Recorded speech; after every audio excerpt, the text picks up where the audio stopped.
اعوذ باللہ من الشیطان الرجیم بسم اللہ الرحمن الرحیم. پیارے بچوں، السلام علیکم ورحمۃ اللہ وبرکاتہ. میں آپ کا استاد Manzoor Ahmed Khan, government middle school Andardgi, Nowgam zone, Maw, district Kupwara. آج 17 جولائی 2020 عیسوی. جماعتی پنجم پانچویں جماعت بابت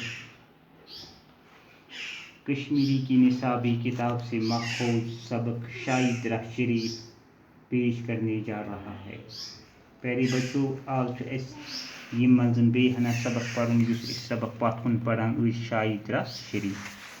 ام من باقی ہنا سبق پڑھن. تھی کرو پیج نمبر 45. سید غلام شاہ بادشاہ سپُد 1806 عیسوی منز رحمت حق. یعنی سہ گو یم دنیا سید غلام شاہ بادشاہ گو یم دنیا 1806 عیسویس منز رحمت حق. تہند مقبر ات جائے موجود.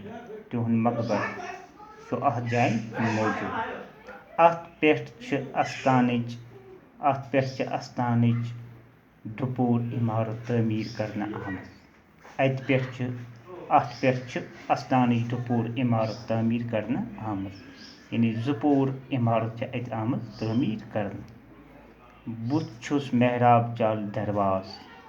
یعنی اس ات بت بتس چھس محراب تو بیٚیہِ درواز. ام کس دویمس پورس زٲلۍ پنجر کٔرِتھ ترٛےٚ دارِ. ام کس دویمس پورس زٲلۍ پنجر کٔرِتھ ترٛےٚ دارِ. پش چھس ژُکوٗنٛجل بنٲوِتھ. یتھ برٛونٛٹھِم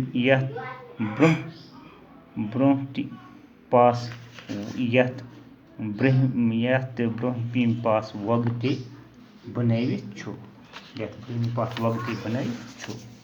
یہ استان ساروٕے ریاستس منٛز مشہوٗر. دپان یُس یہ زیارت یُس یہ استان چھُ، یہ چھُ سٲرسٕے ریاستس منٛز واریاہ سٲرسٕے دُنیاہس منٛز مشہوٗر. اور چھِ زیارتہٕ خٲطرٕ مختلف عقیٖدتن ہٕنٛدۍ لوٗکھ طرفہٕ تور پٮ۪ٹھ واتان. دپان مختلف جاین پٮ۪ٹھ، مختلف علاقو پٮ۪ٹھ، مختلف ملکو پٮ۪ٹھ چھِ اور، ریاستہٕ پٮ۪ٹھ چھِ اور لوٗکھ یِوان، عقیٖدت سان یِوان. اتھ چھِ پرٛٮ۪تھ ؤری دوٚیمہِ محرمہٕ عُرس مناونہٕ یِوان. پرٛٮ۪تھ ؤری چھُ اتھ ؤہرِس 10مہِ محرم عُرس بناونہٕ یِوان. اتھ دۄہس پٮ۪ٹھ چھِ اور کٔشیٖر علاوٕ پنجاب، ہریانہ تہٕ پاکستان پٮ۪ٹھ تہِ زٲیِر واتان. دپان اتھ دۄہس پٮ۪ٹھ چھِ واریاہ ملکن ہٕنٛدۍ پنجاب پٮ۪ٹھ، ہریانہ پٮ۪ٹھ، پاکستان پٮ۪ٹھ تہِ زٲیِر واتان. زٲیرن ہُنٛد باپت چھُ اتہِ دۄہ رات لنگر چلان.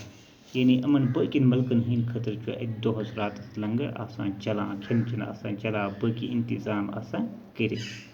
سید غلام شاہ بادشاہ سُنٛد ناوس پٮ۪ٹھ چھُ رازویرِ منٛز ساینس تہٕ ٹیکنالوجی یونیورسٹی قٲیِم کرنہٕ آمٕژ.